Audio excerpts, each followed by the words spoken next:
I'd like to share with you a story that I think will help all of us have a more meaningful Rosh Hashanah this year. The story goes that there was a little boy who grew up in an orphanage, and he was adopted by a family.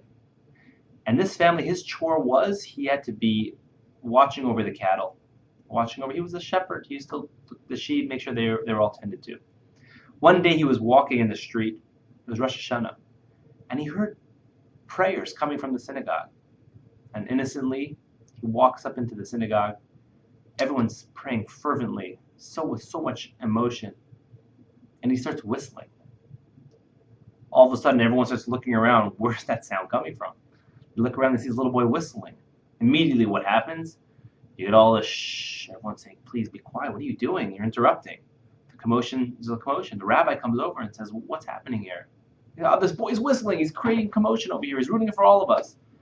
The rabbi says, "Little boy, why are you whistling?" And he says, "I grew up with no Jewish education. I don't know how to read Hebrew. I don't know how to pray. But I see there's so much spirituality and so much connection over here with God, and I wanted to connect. I wanted to have some sort of conversation with God. And all I knew how to do was whistle.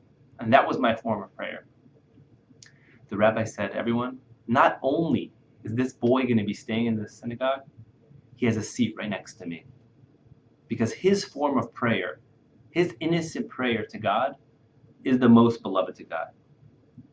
And I believe it resonates with all of us, regardless of our backgrounds, whether we can read Hebrew, whether we can't read Hebrew, whether we feel comfortable in synagogue, whether we don't.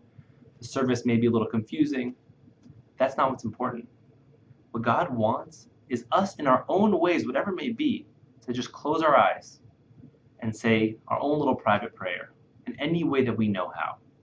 God sees within our hearts and our innermost hearts what we want to do and what we want to accomplish and what we want to say to Him. And I believe with this thought in mind, that God's listening to us no matter what form or fashion that we talk to Him, and He's waiting for it. It gives us a certain sense of, wow, this is so special. Such a time of year where God is waiting to hear my prayer and talk to Him. I'm going to go ahead and do that. Hopefully everyone should have a meaningful and uplifting Rosh Hashanah. And on behalf of the entire Jet family, I'd like to wish you all a happy, sweet New Year.